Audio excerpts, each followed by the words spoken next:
It's the beginning of the year and I don't want to rush. I don't want to overwhelm myself with goals, and I don't want to pressure myself to have everything figured out. And so I start slowly and I start with God. I have learned that clarity comes when we just slow down enough to actually listen. So instead of asking myself, what do I want to accomplish this year? I ask God, where does He want me in this year and how He wants to use me in this current season? And that question alone, honestly, it changes everything. One of the ways that I create space for me to hear from God is through fasting. So for me, fasting looks like no food. It's a no food fast accompanied with whatever may be distracting me. So this could be television, entertainment. This could be sweets, talking on the phone, whatever it is that is a distraction for me, I will accompany it with the no food. And during my fast, my goal is just to be in the presence of God and to seek God and to hear from God as I'm getting ready to embark on the new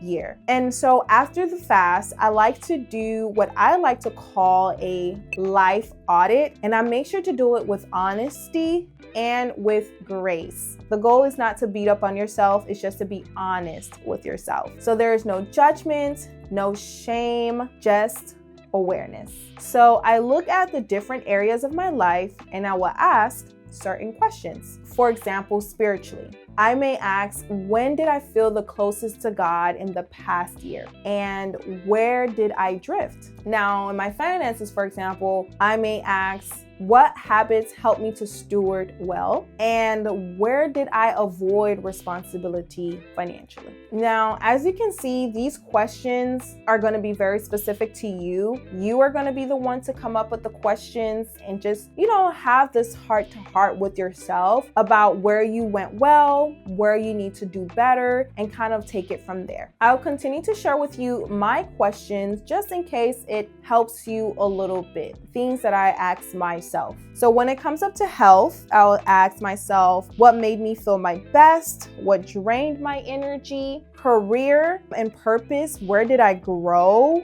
And where do I feel misaligned? When it comes up to family and relationships, who poured into me? And where do I need to have better boundaries? Now, this audit, it isn't about fixing everything. That's not what we're trying to do, but it's just helping you to have a little bit more clarity so you know how to take your next steps. And from that clarity, I don't set this long list of goals, but I would just choose a few and focus on the habits that I need to be able to be successful in achieving those few goals. And this is because if this 2025 year has taught me anything, if your habits do not change, your life won't change either. And so I asked myself, what is one small habit that would support the life that God is leading me to? And this can be a multitude of different things. This can be daily prayer, moving your body regularly, having financial check-ins quarterly with yourself. These small habits that's going to create the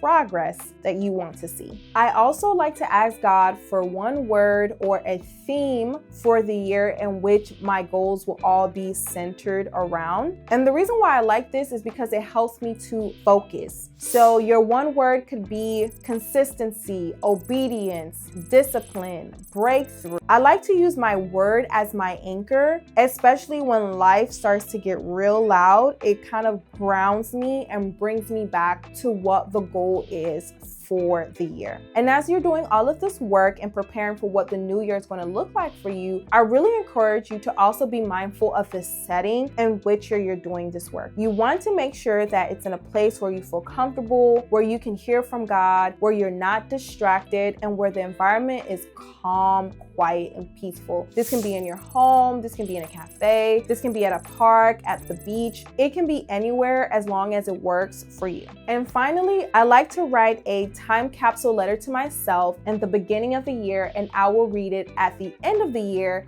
so that I can see all of the progress that I have made throughout the year, what my heart was thinking, what my heart posture was at the time, what my mind was thinking, and just to kind of see that evolution. In my time capsule letter, I will write what I'm believing in God for the year, what I'm releasing, what I'm becoming, and what I'm trusting Him to transform. Then I put it away and hide it somewhere in my house. I really enjoy reading this time capsule at the end of the year because it really just reminds me of the faithfulness of God, that God hears my prayers, God answers prayers, and that God is faithful to those who are faithful to Him. So I just want to encourage you, you don't need to rush into the new year. You don't need to start grinding and hustling right away. You are allowed to start slow and start intentionally. Because when you slow down and focus on what truly matters, this is when clarity comes in and peace will follow. And if this resonated with you, take what you need from it. Return back to this video later on and trust God to meet you right where you are. Alrighty guys, if you're new here, my name is Tamara and welcome to the Intentional Woman community, where we live,